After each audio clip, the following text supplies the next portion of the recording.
ಇದು ಸಂಜೆ ಲಾಗ್ ಆಗಿರುತ್ತೆ. ಸಂಜೆ ಬೆಳಗ್ಗೆ ಎರಡೂ ಒಂದೇ ಥರ ಕಾಣಿಸುತ್ತೆ. ಈಗ ಏನಕ್ಕೆ ಅಂದರೆ ಯಾವಾಗಲೂ ಚಳಿ ಇದ್ದೇ ಇರುತ್ತೆ ವೆದರು, ಮತ್ತು ಬಿಸಿಲೇ ಇರಲ್ಲ.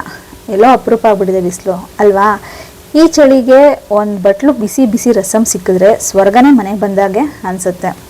ನಮಸ್ಕಾರ ನನ್ನ ಪ್ರೀತಿಯ ಕುಟುಂಬಕ್ಕೆ, ನಾನು ನಿಮ್ಮ ಪಾರ್ವತಿ. ಇವತ್ತು ನಮ್ಮ ಅಡುಗೆ ಮನೆಯಲ್ಲಿ ಮಾಡೋದು ಒಂದು ಸೂಪರ್ ಔಷಧಿ, ನಮ್ಮ ಮನೆಯ ಸ್ಪೆಷಲ್ ರಸಮ್.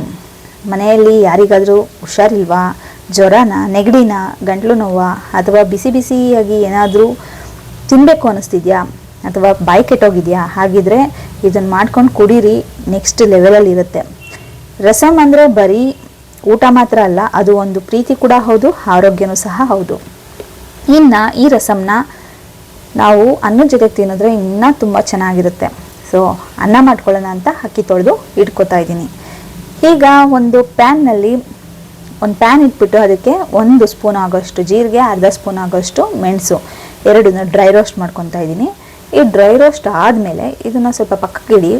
ಅದು ಸ್ವಲ್ಪ ಕೂಲ್ ಆದಮೇಲೆ ಒಂದು ಮಿಕ್ಸಿ ಜಾರಿಗೆ ರೋಸ್ಟ್ ಮಾಡ್ಕೊಂಡಿರೋಂಥ ಮೆಣಸು, ಜೀರಿಗೆ, ಬೆಳ್ಳುಳ್ಳಿ, 3 ಸ್ಪೂನ್ ಆಗೋಷ್ಟು ತೆಂಗಿನ ತುರಿ, ಸ್ವಲ್ಪ ನೀರನ್ನ ಹಾಕ್ಕೊಂಡು ರುಬ್ಕೊಳ್ಳಿ.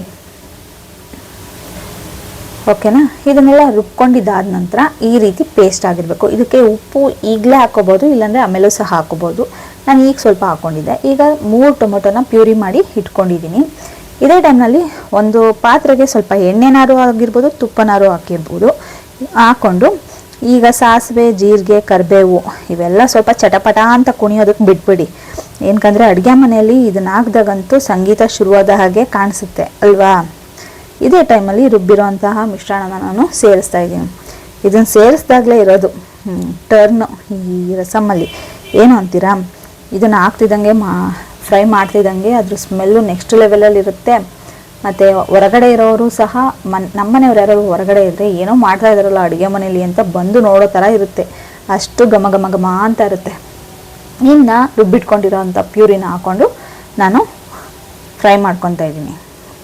ಇದನ್ನು ಚೆನ್ನಾಗಿ ನೀವೇನು ಮಾಡಬೇಕು, ಸ್ವಲ್ಪ ತಿರುವ್ಕೊಂಡು ಅದಾದ ನಂತರ ನೀವು ಇದಕ್ಕೆ ಎಷ್ಟು ಕ್ವಾಂಟಿಟಿ ನೀರು ಬೇಕು ಅಂತ ನೋಡಿಕೊಂಡು ನೀರನ್ನ ಮಿಕ್ಸ್ ಮಾಡ್ಕೊಳ್ಳಿ.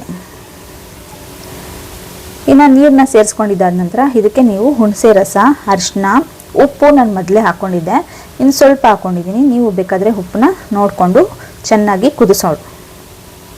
ಓಕೆನಾ. ಇದನ್ನು ನಾವು ಇಲ್ಲಿ ಒಂದು ಸಣ್ಣ ಟಿಪ್ಸ್ ಹೇಳೋದಕ್ಕೆ ಇಷ್ಟಪಡ್ತೀನಿ. ಏನಪ್ಪ ಅಂದರೆ ರಸಮ್ ಜಾಸ್ತಿ ಕುದಿಸೋಕೆ ಹೋಗಬಾರ್ದು. ಈಗ ನಾವು ಕೊತ್ತಂಬರಿ ಸೊಪ್ಪು ಹಾಕೋದಕ್ಕಿಂತ ಮುಂಚೆ ಎಷ್ಟಾದ್ರು ಕುದಿಸಿದ್ರು ಓಕೆ. ಕೊತ್ತಂಬರಿ ಸೊಪ್ಪು ಹಾಕಾದ್ಮೇಲೆ ನೀವು ಜಾಸ್ತಿ ಕುದಿಸೋಕೆ ಹೋಗಬಾರ್ದು. ಏನಕ್ಕೆ ಅಂದರೆ ಅದ್ರ ಫ್ರೆಶ್ ಆದಂಥ ರುಚಿ ಸ್ವಲ್ಪ ಕಡಿಮೆ ಆಗಿಬಿಡುತ್ತೆ.